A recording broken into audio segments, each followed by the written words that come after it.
Quels sont les problèmes que les lanceurs d'alerte sont autorisés à signaler et contre quoi sont-ils protégés? Oui, on pense souvent que les lanceurs d'alerte dénoncent de mauvaises pratiques, mais il n'est cependant pas toujours évident de déterminer ce qui constitue ou non une mauvaise pratique. La directive européenne protège les lanceurs d'alerte qui signalent des violations du droit de l'Union européenne. Il ne s'agit donc pas de mauvaises pratiques au sens large du terme, mais il s'agit d'infractions à la réglementation dans des domaines spécifiques énumérés dans la directive.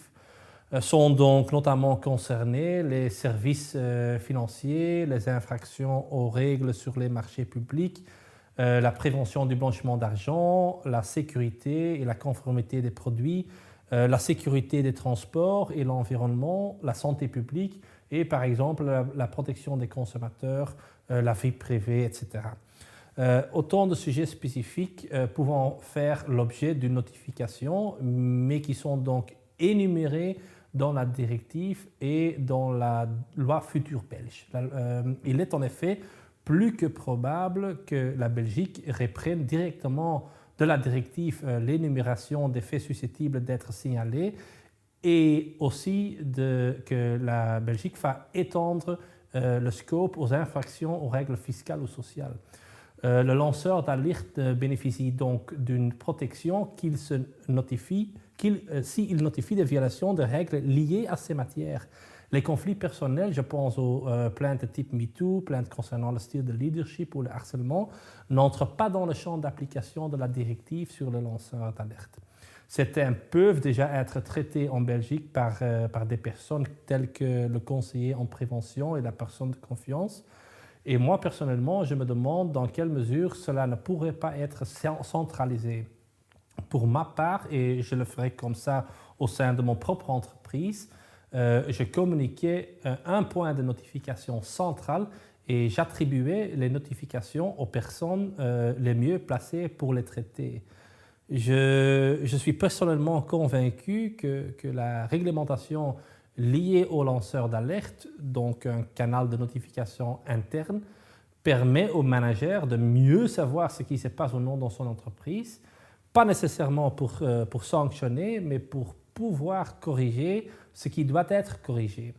Un canal de notification interne devrait donc permettre de signaler les abus, les violations des règles au sens le plus large du terme. Un canal de notification interne est un mécanisme par lequel un collaborateur interne ou externe à l'entreprise peut signaler des problèmes. Et derrière ce canal formel, se cache une équipe qui, en fonction de la nature de la notification, mène une enquête plus approfondie. S'il s'avère qu'il s'agit d'un conflit interpersonnel, il est plus probable que les conseillers en prévention ou la personne de confiance prennent le relais. Et s'il s'agit d'un dossier de fraude financière au sein de l'entreprise, les auditeurs internes devront d'abord examiner ce signalement dans une optique comptable.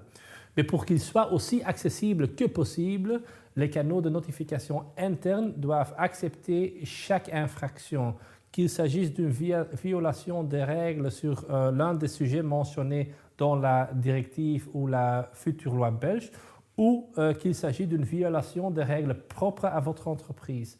Pensez au règlement du travail, mais aussi à votre propre politique informatique, votre politique IT, à vos principes éthiques tels qu'ils sont couchés sur le papier, ou à tout autre code de conduite qui pourrait avoir été adopté.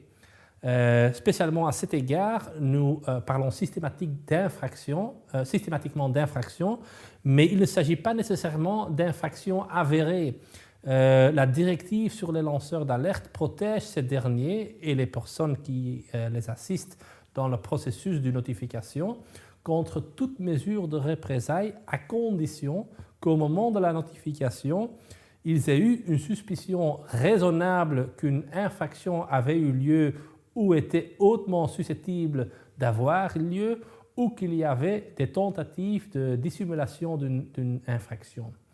Ces représailles sont à leur tour des actes ou des omissions, directes ou indirectes, consécutifs à une notification qui cause ou sont susceptibles de causer un préjudice injustifié au lanceur d'alerte.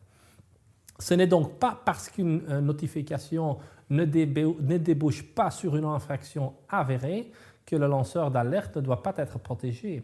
Et le degré de protection est élevé. Une organisation, une entreprise dans laquelle quelqu'un lance une alerte doit pouvoir démontrer que toute mesure qu'elle prenne à l'égard de cette personne et qui lui porte préjudice n'a aucun lien avec la notification qu'elle a faite. Et cela implique souvent un renversement de la charge de preuve. Si vous voulez licencier un lanceur d'alerte ou, par exemple, lui refuser une promotion, vous devrez prouver que cela n'a aucun rapport avec la notification, mais que cette décision est liée à, par exemple, de mauvaises prestations ou à toute autre raison. Et ça n'est pas toujours facile.